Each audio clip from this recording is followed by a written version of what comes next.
The story begins with a man named Charles Farmer, who is casually riding his horse while wearing a spacesuit. When he gets home, Charles sees that his wife Audrey has made pancakes. But their daughters, Sunshine and Stanley, are not willing to eat them. They say that the pancakes look like Jupiter, with round circles all over them. Anyway, Charles then asks about his son, saying, "Where is Shepard?"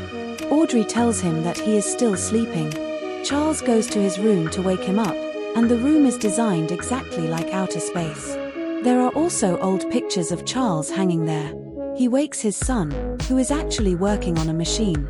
Shepard tells his dad that he received an email from a man who wants to meet him to talk about the fuel for their spaceship.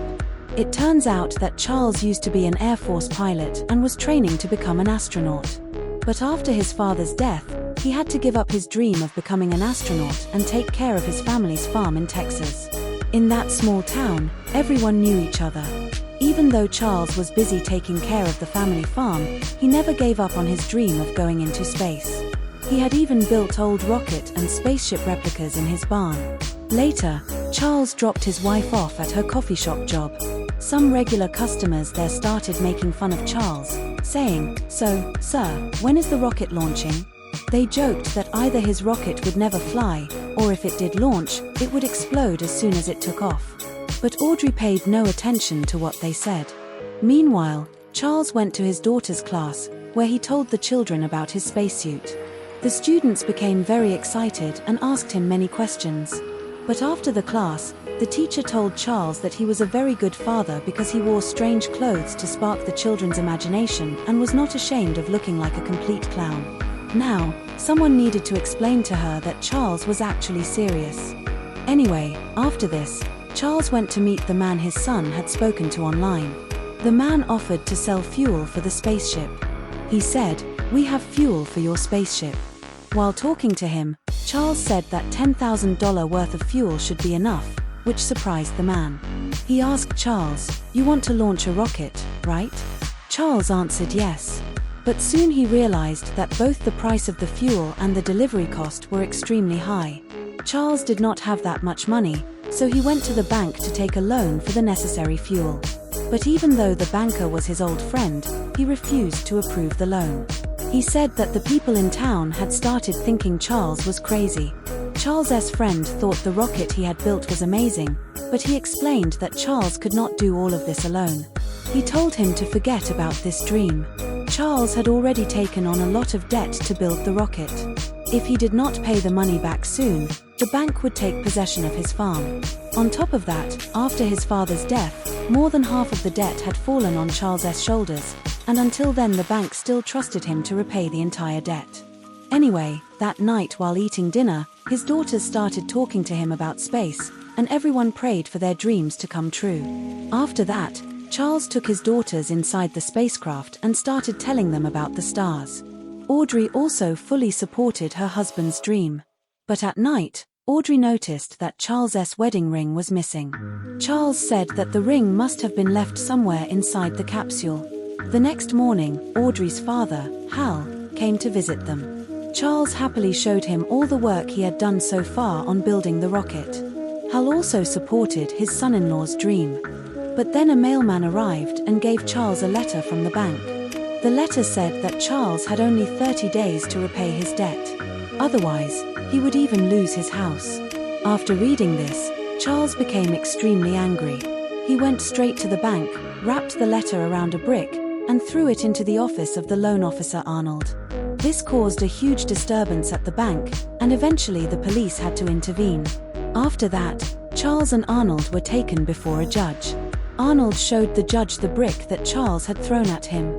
The judge told Charles, "Just apologize and end this." Following the judge's instructions, Charles apologized. Then the judge left Arnold alone with Charles for a while. Arnold was still afraid that this crazy man might hit him with the same brick again. But Charles did nothing like that. After this, Charles went to pick up his children from school. He interrupted the class while it was still going on. He said, "Sorry, but I need this little engineer at home more than you do." The teacher was teaching history at that moment. But Charles interrupted and said, "My children are not going to study the history of other people. Their names will be in the history books." Then he took the children home and told them that from today onward, they would work on the space program. Charles held a meeting for the children and said that from now on they would study as well as help him here. Meanwhile, the FBI had already learned that Charles was trying to purchase large quantities of rocket fuel, and soon many FBI vehicles arrived at the farm. They saw Charles with Hal in the warehouse and began searching the entire farm. During the search, they also noticed the rocket that Charles had been building for so long. They were shocked by the size of the rocket. The FBI carefully checked everything on the farm, and slowly they began to suspect that Charles might not actually be planning a space launch. Maybe his rocket was actually a dangerous missile. When Charles was asked, "How do we know you are not building a missile?" Charles simply replied, "When I am not fighting with anyone, why would I build a missile?" But the FBI did not believe him. They decided that Charles would not be allowed to launch his rocket until the investigation was completed. After that, Charles went to meet his lawyer. He said, "When I sent my application to the government 6 months ago, including the flight plan, rocket details, drawings, and everything else, why are they bothering me now?" The lawyer explained that the government had actually never responded. He said that perhaps the officers thought Charles was joking. Then the lawyer told him that he had a friend in Manhattan who was an expert at handling complicated cases like this. The next day, the entire world heard Charles' story on television. News channels in every language were reporting about Charles and how he had earned a degree in aerospace engineering.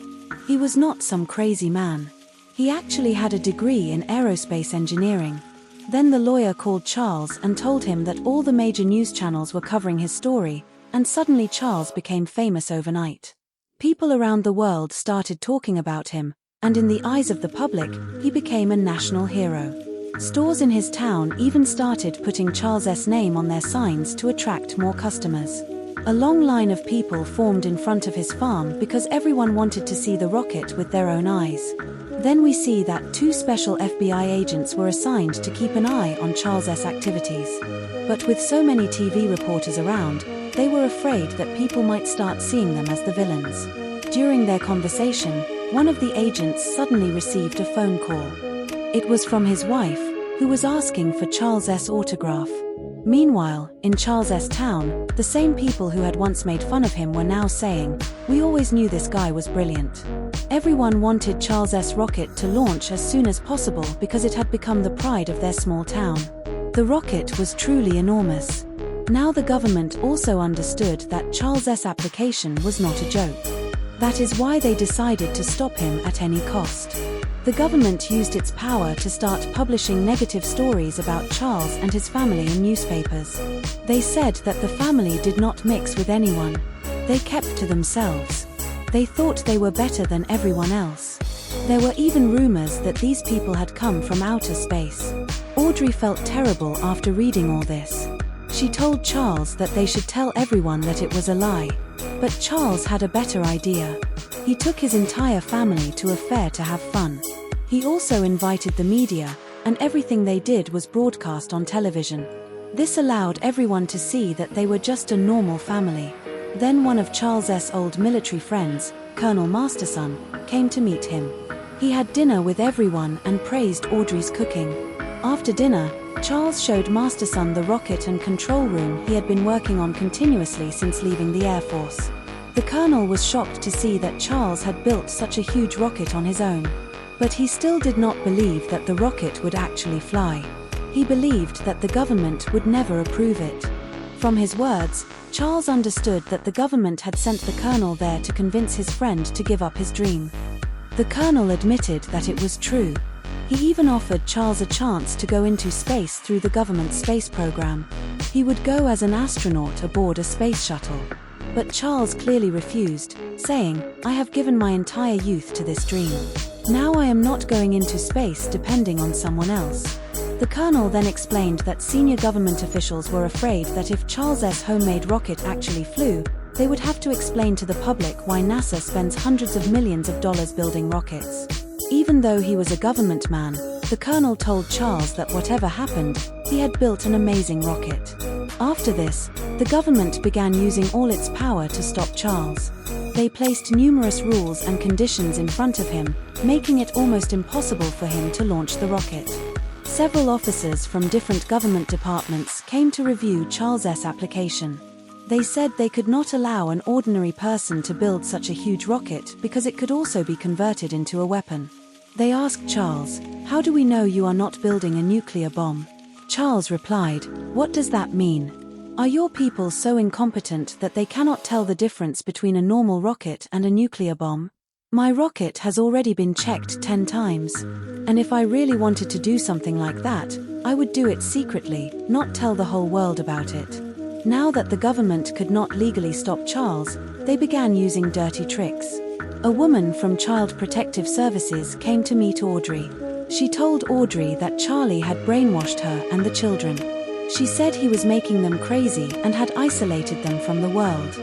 She told Audrey that if she wanted to keep her children with her, she would have to take responsibility for her family herself. Otherwise, they would not leave children with crazy people. This was the government's first method of frightening them. Meanwhile, Charles told the committee that a person only has dreams. If you take away even our dreams, then what will we have left? After the meeting, the head of the committee told Charles that they would inform him about their decision soon. But shortly afterward, the same man went to threaten Charles in the bathroom. He said, "We have 20 large missiles targeted at your house. If we even get a hint that you are going to launch the rocket, within a few minutes your body will be blown into so many pieces that no one will be able to find them all." The lawyer, who was standing behind them, heard their entire conversation. He told Charles that these were only threats. They had no legal way to stop him. That was why they were trying to frighten him. After this, Audrey went to the store to buy some food. But her card was declined. Because of this, she had to return home humiliated and without any food. After that, Audrey went to the bank, where she learned that the bank was about to seize their house and entire farm. That night, Audrey and Charles had a huge argument. Audrey told Charles that this problem was not only his. Why did he hide his problems? He had to tell his family everything. Even then, Charles assured her that he would fix everything. He asked her to trust him.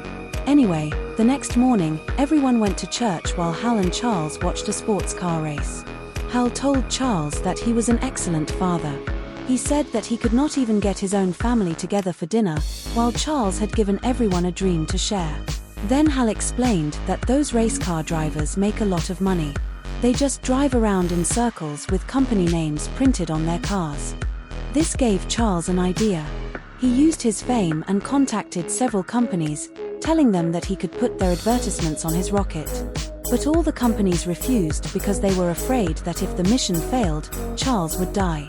In that case, people might boycott them for supporting the idea of a crazy man. Anyway, Charles returned home with small gifts from those companies. But when he arrived home, they learned that Hal had died. The entire family mourned Audrey's father's death. They quietly buried him and continued with their lives. A short time later, one evening, Charles saw a man on his farm counting his animals. Charles went up to him and asked what he was doing there. The man explained that he was estimating the value of Charles's land for the bank. But Charles threatened him in a government-style manner, saying, "I have 352 acres of land. Think about how difficult it would be to find one person's body here." That same evening, Charles decided to make his own fuel. He decided to mix kerosene with hydrazine to create the fuel.